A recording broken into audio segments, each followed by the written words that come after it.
Movie start होती है तो हम एक किंग को देखते हैं जो कि अच्छा किंग नहीं होता, क्योंकि उसने पावर की लालच में खुद को एक लड़की के हवाले कर दिया था। और वो कोई आम लड़की नहीं थी बल्कि ब्लैक ड्रैगन थी जो पावरफुल होने के साथ साथ खतरनाक भी थी, और इसका नाम दाजी था। और जब ये किंग यंग था तो इसे डार्क मैजिकल पावर्स की जरूरत थी, इसीलिए वो खुद ही दाजी के पास चला गया ताकि इसके बदले उसे बहुत सारी पावर्स मिल जाए। अब क्योंकि दाजी एक ब्लैक ड्रैगन थी इसीलिए कोई भी वॉरियर या फिर वेपन उसे हरा नहीं सकता था। लेकिन दाजी बहुत जालिम थी, उसने बहुत सारे बेकसूर लोगों को मार दिया था। उन्होंने बहुत सारे किंगडम्स पर अटैक भी किया था और लोगों को वो लूटते थे। इसके अलावा बहुत सारे लोगों को उन्होंने प्रिजनर बनाया हुआ था। जैसे एक ऑफिसर उनके महल में आता है तो यहाँ पर दाजी का बहुत ही भयानक रूप हम देख पाते हैं। उसकी बहुत सारी लंबी लंबी टेल्स थी और वो उस ऑफिसर को मारकर खा लेती है। इसी दौरान हम सिटी में से कुछ वॉरियर्स को आता हुआ देखते हैं और ये वॉरियर्स दाजी और किंग से लड़ने आ रहे थे, क्योंकि उनके कुछ इनविजिबल ट्राइब के लोग दाजी की कैद में थे। वो प्लान बनाते हैं कि कैसे दाजी और किंग को हराना है। उनकी हेल्प करने के लिए आ रहे थे उनके लीडर जो कि उनके मास्टर थे। इसके बाद ये सारे वॉरियर्स महल के पीछे जो एक काफी बड़ी टनल थी उसे पार करके किंग के महल में घुस जाते हैं। महल के अंदर एक फेस्टिवल मनाया जा रहा था, क्योंकि इनविजिबल कबीले के जो लीडर थे यानी प्रीस्ट, उनको मारने की तैयारी की जा रही थी। दूसरी तरफ ग्रेट वॉरियर जैकी, उनके मास्टर और सभी वॉरियर्स उन इनविजिबल लोगों को छुड़ाने जाते हैं। ये लोग वहाँ पर पहुँच जाते हैं जहाँ पर इनविजिबल बच्चों और लोगों को कैद किया हुआ था। लेकिन ये लोग उन सलाखों को तोड़ नहीं पाते, क्योंकि इन सलाखों पर ब्लैक मैजिक किया गया था। यहाँ पर हम ये जान पाते हैं कि ग्रेट वॉरियर जैकी मैजिक भी कर सकता है और वो अपना मैजिक यूज करके इन सलाखों को तोड़ देता है। लेकिन उसके जादू करने की वजह से किंग का जो कमांडर था यानी जनरल, उसे इन लोगों के बारे में पता चल जाता है, इसीलिए वो इनके पास जाने के लिए निकलता है। इसके बाद महल के अंदर का सीन दिखाया जाता है। जिस प्रीस्ट को उन्होंने प्रिजनर बना के रखा हुआ था वो फ्यूचर देख सकते थे। अब यहाँ पर दाजी किंग को कहती है कि तुम अपना फ्यूचर देखो। तब प्रीस्ट की आंखों में किंग अपना फ्यूचर देखता है, जहाँ किंग को दिखाई देता है कि उसकी मौत नजदीक है और कोई तो ऐसा है जो उसे हराने वाला है। अब अपना ऐसा फ्यूचर देखकर किंग को काफी गुस्सा आ जाता है, इसीलिए वो अपने सोल्जर्स को ऑर्डर देता है कि प्रीस्ट की आंखें निकाल दी जाएं। उधर जैकी और उसके वॉरियर्स इनविजिबल ट्राइब के लोगों को बचाते हैं, लेकिन जब उनको किसी सेफ लोकेशन पर ले जाया जा रहा था तो इसी बीच किंग की आर्मी उन पर अटैक कर देती है। लेकिन तभी इनविजिबल ट्राइब के लोग जैकी के साथियों को वहाँ से कहीं और ट्रांसफर कर देते हैं। महल में प्रीस्ट को मारने की तैयारी की जा रही थी, लेकिन तभी उनके मास्टर वहाँ पर आ जाते हैं। उधर इनविजिबल लोग अभी भाग ही रहे होते हैं कि तभी जनरल भी वहाँ पर आ जाता है उन पर अटैक करने के लिए। अब यहाँ पर जैकी और उसका भाई वहीं पर रुकते हैं और बाकी सारे लोगों को वो वहाँ से भेज देते हैं। अब यहाँ पर जैकी अपने मैजिक से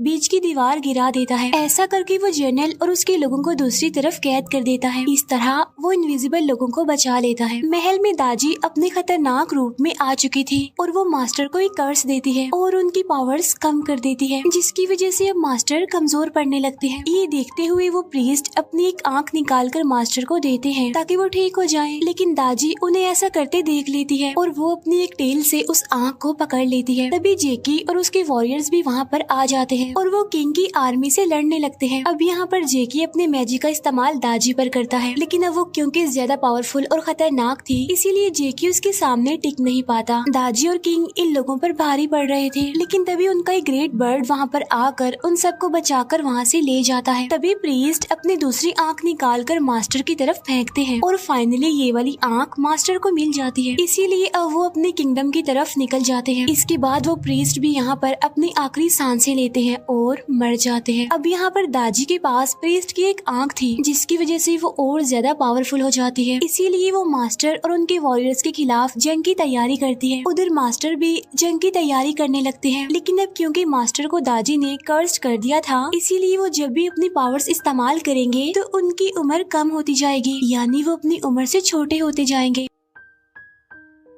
और सिर्फ यही नहीं बल्कि वो अपने पावर्स के बारे में भी भूलते जाएंगे। तो इसीलिए अब उनका सिर्फ एक ही मकसद था, स्वॉर्ड ऑफ लाइफ को हासिल करना, क्योंकि इसी पावरफुल तलवार की वजह से वो ब्लैक ड्रैगन यानी दाजी को मार सकते हैं। इसके बाद हम उन्हीं वॉरियर्स में जैकी को देखते हैं, जो कि बचपन से ही उड़ सकता था, क्योंकि उसके पास बहुत सारी पावर्स होने के साथ साथ विंग्स यानी पंख भी थे। लेकिन पास्ट में हुए एक हादसे की वजह से वो उड़ने से डरता था और आज भी जब वो उड़ने की कोशिश करता है तो नाकामयाब हो जाता है। इसके बाद मास्टर जेकी को एक मैप देते हैं जिससे वो उस तलवार यानी स्वॉर्ड ऑफ लाइफ को ढूंढ सकते हैं और ये तलवार उन्हें 3 सन्स यानी 3 सूरज के मिलने से पहले हासिल करनी होगी। मास्टर जेकी को बताते हैं कि उस तलवार को कोई आम इंसान नहीं छू सकता, बल्कि उस तलवार को सिर्फ वही वॉरियर छू सकता है जिसे उस तलवार ने चुना होगा, और वो जो भी वॉरियर होगा तलवार हासिल करने के बाद वो गोल्डन ड्रैगन बन जाएगा और वो गोल्डन ड्रैगन ही उस तलवार का असली हकदार है और वही ब्लैक ड्रैगन यानी दाजी को मार सकता है। लेकिन अब क्योंकि जेकी एक ग्रेट वॉरियर था, इसीलिए वो खुद उस तलवार को ढूंढने का डिसाइड करता है। तो इस बात के लिए मास्टर मान जाते हैं और उसे कहते हैं कि हाँ ठीक है, तुम जा सकते हो, लेकिन तुम्हें अपने साथ बहुत सारी पावर्स लेकर जानी पड़ेंगी। और उनके गार्डन का जो पानी था जिसका नाम स्प्रिंग ऑफ लाइफ था, उसमें से मास्टर एक एग बाहर निकालता है और उस एग में से नेजा नाम का एक क्यूट सा बच्चा बाहर आता है और ये बच्चा ही जेकी के सफर का साथी होगा। इसके अलावा मास्टर जेकी को उसके सफर के लिए 3 मिस्टीरियस गिफ्ट देते हैं और ये तीनों गिफ्ट्स उसके सफर में उसकी हेल्प करेंगे। इसके बाद जेकी उस तलवार की तलाश में निकल जाता है। अब जेकी को चलते चलते काफी टाइम गुजर जाता है, लेकिन उसे अभी तक तलवार का कोई क्लू नहीं मिलता। फिर मास्टर के दिए 3 तोहफों में से एक बाहर निकलता है जो असल में एक आँख का छोटा सा पौधा था और वो जेकी को लीड करता है कि उसे किस तरफ जाना है। जैसे उस डेजर्ट में ये लोग आगे बढ़ते हैं तो इनके पीछे काफी बड़ा सेंटीपीड मॉन्स्टर लग जाता है और वो इन तीनों यानी जेकी, नेजा और पौधे पर अटैक कर देता है। और अब वो सेंटीपीड नेजा और पौधे को मारने ही लगता है कि तभी जेकी उस सेंटीपीड मॉन्स्टर को मार डालता है। इसी दौरान नेजा जेकी का जो दूसरा गिफ्ट होता है उसे चुरा लेता है और उसे खोलता है और उसमें से क्यूट सा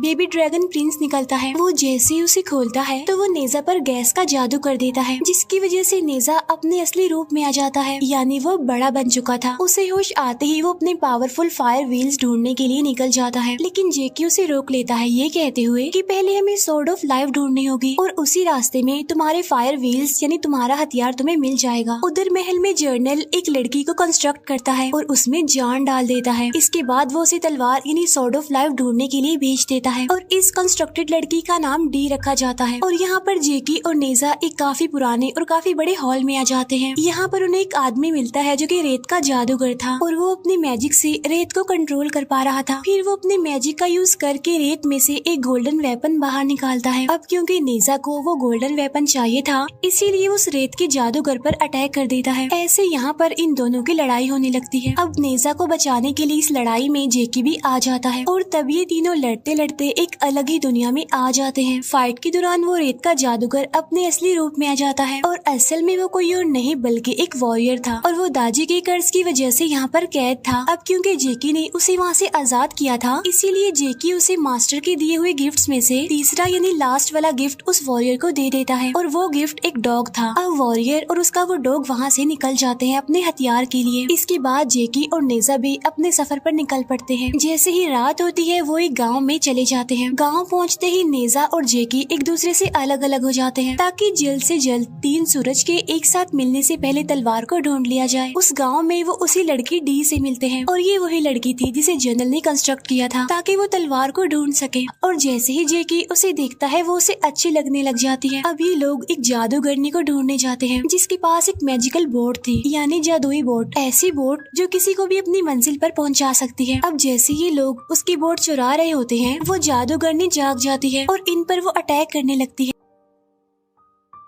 लेकिन जेकी, नेजा और वो लड़की डी वहाँ से भाग जाते हैं। वो उसकी बोट भी चुराने में कामयाब हो जाते हैं और वहाँ से निकल जाते हैं। अब ये बोट उन्हें उनकी मंजिल तक पहुँचाने वाली थी। बोट में वो लड़की डी तलवार की बातें करने लगती है। तब ये सुनकर नेजा को काफी गुस्सा आता है और वो काफी हैरान भी रह जाता है, इसीलिए वो उसे मारने जाता है। लेकिन तभी वो ड्रैगन प्रिंस जादुई गैस नेजा पर छिड़कता है जिसकी वजह से नेजा बेहोश हो जाता है और वो दोबारा से बच्चा बन जाता है। जेकी और वो लड़की डी अपने सफर को एंजॉय कर रहे थे, लेकिन जब जर्नल को इस बात का पता चलता है तो वो डी की मेमोरी ले लेता है जिससे डी तलवार के बारे में भूल जाती है क्योंकि जर्नल को सिर्फ तलवार की लोकेशन चाहिए थी जो कि उन्हें मिल गई थी। तभी जेकी को पता चलता है कि ये बोट समंदर के बिल्कुल बीचों बीच से जा रही है, इसीलिए वो सिचुएशन के बारे में प्लांट से पूछता है जिस पर वो पौधा कहता है कि बेबी ड्रैगन प्रिंस ही इस बोट को कंट्रोल कर पा रहा है क्योंकि वो अपने घर जाना चाहता है। अब ड्रैगन प्रिंस अपने फादर को बुलाने के लिए गाना गाने लगता है, इसीलिए ड्रैगन प्रिंस के फादर ड्रैगन किंग भी अपने बेटे की आवाज सुन लेते हैं। इसीलिए कि वो एक जायंट ऑक्टोपस को अपने बेटे और नेजा को वापस लाने के लिए भेजता है। फिर वो ऑक्टोपस उन दोनों को सी पैलेस में ले आता है। तभी ये देखकर जेकी भी उनके पीछे पीछे चला जाता है। यहाँ सी पैलेस में आकर पता चलता है कि नेजा के जो फायर व्हील्स थे वो इसी समंदर के राजा यानी ड्रैगन किंग ने अपने पास रखे हुए थे और इसीलिए तो नेजा ने ड्रैगन प्रिंस को अपने पास रखा हुआ था। अब यहाँ पर नेजा ड्रैगन किंग से अपने फायर व्हील्स मांगता है, लेकिन किंग उसे फायर व्हील्स लौटाने से मना कर देता है, बल्कि वो अपने गार्ड से नेजा पर अटैक करवा देता है। लेकिन यहाँ पर नेजा उन सब से लड़ता है, लेकिन लड़ाई के बाद ड्रैगन किंग उसे वो फायर व्हील्स दे देते हैं, जिसकी वजह से वो अपने असली रूप में आ जाता है। उसे बहुत सारी पावर्स मिल जाती हैं और इसके बदले में नेजा भी बेबी ड्रैगन प्रिंस को किंग के हवाले करता है। इसके बाद नेजा अपने रास्ते पर चल पड़ता है। जेकी और डी बोट की मदद से एक सिटी में एंटर करते हैं, लेकिन वो सिटी तो पूरी तरह से डिस्ट्रॉय हो चुका था। वहाँ पर ऐसा लग रहा था कि जैसे टाइम रुक गया हो, लेकिन उसे एक जगह मिलती है जहाँ पर तलवार होने का साइन था। इसीलिए जेकी अपनी पूरी पावर्स लगाकर उस जगह को तोड़ देता है। इसकी वजह से काफी बड़ी लाइट पैदा होती है और बाद में एक स्ट्रक्चर ओपन होता है और उसी में से वो तलवार यानी स्वॉर्ड ऑफ लाइफ बाहर आती है। तभी ये देखकर वो दोनों काफी खुश हो जाते हैं, लेकिन तभी वहाँ पर जर्नल और उसकी पूरी आर्मी आ चुकी थी। यहाँ पर डी जेकी को सारी बात बता देती है, जिसकी वजह से जेकी को काफी गुस्सा आ जाता है। इसीलिए वो जर्नल पर अटैक कर देता है। यहाँ पर उन दोनों की काफी फाइट होती है, लेकिन बाद में वो जेकी को पकड़ लेते हैं और प्रिजनर बना लेते हैं। और जैसे ही जर्नल के लोग उस तलवार को टच करते हैं तो वो राख में बदल जाते हैं। अब क्योंकि डी भी जेकी को पसंद करने लगी थी, इसीलिए उसकी जान के बदले वो उस तलवार को निकालती है, क्योंकि वो तो एक पुतला ही थी, उसके ऊपर तलवार का कोई असर नहीं होता। अब तलवार के आसपास काफी बड़ी बड़ी रिंग्स थी, जिसकी वजह से तलवार निकालते ही वहाँ पर एक काफी बड़ा ब्लास्ट हो जाता है, जिसमें उस जर्नल के बहुत सारे लोग मारे जाते हैं। लेकिन साथ साथ उस तलवार यानी स्वॉर्ड ऑफ लाइफ की पावर्स भी चली जाती हैं। जेकी को उसके पंख वापस मिल जाते हैं और अब वो उड़ सकता था, इसीलिए वो डी को बचाता है। लेकिन जैसे ही सूरज निकलता है, डी एक पुतले में बदल जाती है। ये देखकर जेकी को काफी गुस्सा आ जाता है, इसीलिए वो उसे वहीं पर छोड़कर उस तलवार को लेकर अपने किंगडम में आने के लिए निकलता है। लेकिन तभी वो दिखता है कि तीनों सूरज मिलने वाले हैं, इसीलिए वो काफी जल्दी से वहाँ से निकलने लगता है। उसे रास्ते में नेजा भी मिल जाता है और वही वॉरियर यानी रेत का जादूगर भी मिल जाता है। यहाँ पर वो वॉरियर अपना हथियार हासिल कर चुका था। अब ये तीनों किंगडम के लिए निकल जाते हैं। यहाँ किंगडम में हम देखते हैं कि किंग और दाजी के लोगों ने उन सारे वॉरियर्स और उनके शहर पर अटैक कर दिया है। यहाँ पर मास्टर भी जैसे जैसे अपनी पावर्स इस्तेमाल कर रहे थे, उनकी उम्र कम होती जा रही थी और वो ये भी भूलते जा रहे थे कि जादू को कैसे यूज करना है। अब ये सिटी को डिस्ट्रॉय करने के लिए किंग की पूरी आर्मी आ जाती है, लेकिन तब तक जेकी, नेजा और वो वॉरियर भी वहाँ पर आ जाते हैं और वो किंग की आर्मी से लड़ने लगते हैं। इसी लड़ाई में वो जनरल को भी मार देते हैं, लेकिन दाजी उन्हें दोबारा जिंदा करती है और खतरनाक जायंट मॉन्स्टर में बदल देती है। और अब ये तीनों ग्रेट वॉरियर्स उस जायंट मॉन्स्टर से मुकाबला करते हैं, लेकिन वो जायंट मॉन्स्टर काफी ज्यादा पावरफुल था, इसीलिए वो इन तीनों पर भारी पड़ने लगता है। इसके बाद वो मॉन्स्टर इन लोगों के कमांडर को भी मार डालता है, लेकिन कमांडर मरने से पहले जेकी के भाई को कहता है इस तलवार को गार्डन का पानी यानी स्प्रिंग ऑफ लाइफ में लेकर कूदने को कहता है, क्योंकि इसी तलवार की पावर्स वापस आ सकती थी। वो मास्टर अब छोटे बच्चे बन गए थे और उन्हें कुछ भी याद नहीं था। इस बात का फायदा उठाकर दाजी उन्हें अपने पास कैद कर लेती है। उधर वो तीनों भी उस जायंट मॉन्स्टर से लड़ रहे होते हैं, लेकिन तभी जेकी का भाई स्प्रिंग ऑफ लाइफ में वो तलवार लेकर कूद जाता है। लेकिन जब वो बाहर आता है तो वो गोल्डन ड्रैगन बनकर बाहर आता है, यानी तलवार ने इससे ही चुना था। उसके पास अब बहुत सारी पावर्स थी और अपनी पावर्स को यूज करते हुए वो उस जायंट मॉन्स्टर का खात्मा कर देता है। अब वो इतना ज्यादा पावरफुल बन चुका था कि वो अपने पूरे शहर को उठा लेता है और किंग और दाजी पर अटैक करने के लिए निकल जाता है। उधर किंग और दाजी के पास मास्टर भी थे, जो कि अब छोटे से बच्चे बन गए थे। साथ साथ किंग भी ब्लैक ड्रैगन बन चुका था और वो इंतजार कर रहा था कि कब वो वॉरियर्स उन पर अटैक करेंगे। इसी के साथ ही मूवी यहीं पर एंड हो जाती है।